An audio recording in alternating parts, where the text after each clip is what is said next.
अकबर बीरबल की कहानी धोखेबाज काजी। एक बार की बात है, मुगल दरबार में बादशाह अकबर अपने दरबारियों के साथ किसी मुद्दे पर चर्चा कर रहे थे। उसी समय वहां एक किसान अपनी फरियाद लेकर आया और बोला, महाराज न्याय करो, मुझे इंसाफ चाहिए। ये सुनकर बादशाह अकबर बायले कि क्या हुआ। किसान बोला, महाराज मैं एक गरीब किसान हूँ। कुछ समय पहले मेरी पत्नी का निधन हो गया और अब मैं अकेला रहता हूँ। मेरा मन किसी भी काम में नहीं लगता है। इसलिए एक दिन मैं काजी साहब के पास गया। उन्होंने मन की शांति के लिए मुझे यहाँ से काफी दूर स्थित एक दरगाह में जाने के लिए कहा। उनकी बात से प्रभावित होकर मैं दरगाह जाने के लिए तैयार हो गया, लेकिन साथ ही मुझे इतने वर्षों तक मेहनत करके कमाए सोने के सिक्कों के चोरी होने की चिंता सताने लगी। जब मैंने यह बात काजी साहब को बताई, तो उन्होंने कहा कि वह सोने के सिक्कों की सुरक्षा करेंगे और उसके वापस आने पर लौटा देंगे। इस पर मैंने सभी सिक्के एक थैली में डालकर उन्हें दे दिए। एहतियात के तौर पर काजी साहब ने मुझे थैली पर मुहर लगाने को कहा। बादशाह अकबर बायले, अच्छा तो फिर क्या हुआ? किसान ने कहा, महाराज मैंने मुहर लगाकर थैली उन्हें दे दी और दरगाह के दर्शन करने यात्रा पर चला गया। फिर जब कुछ दिनों बाद वापस आया, तो काजी साहब ने थैली वापस दे दी।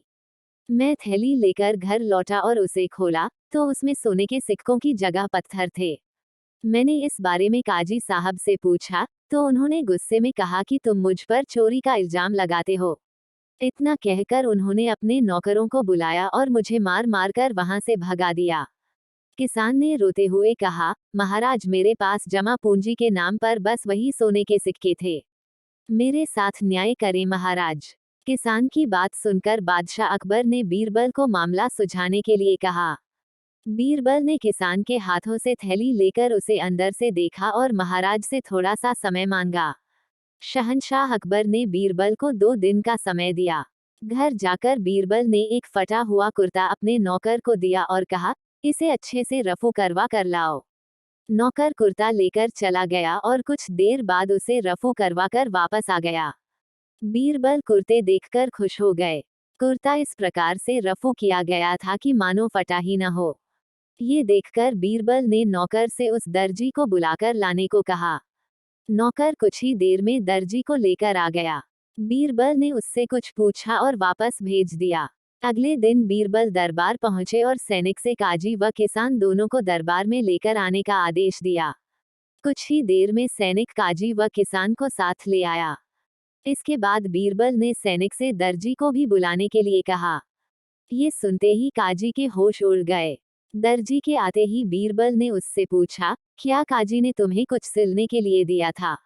तब दर्जी ने कहा, कुछ महीने पहले मैंने इनकी सिक्कों वाली थैली को सिया था। इसके बाद जब बीरबल ने जोर देकर काजी से पूछा, तो उसने डर के मारे सब कुछ सच सच बता दिया। काजी ने कहा, महाराज मैं एक साथ इतने सारे सोने के सिक्के देखकर लालची हो गया था, मुझे माफ कर दो। बादशाह अकबर ने काजी को आदेश दिया कि वह किसान को उसके सोने के सिक्के लौटाए और साथ ही काजी को 1 वर्ष कारावास की सजा सुनाई।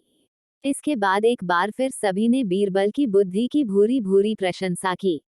कहानी से सीख, कभी लालच नहीं करना चाहिए और न ही किसी के साथ धोखा करना चाहिए। गलत काम के बदले एक न एक दिन सजा जरूर भुगतनी पड़ती है।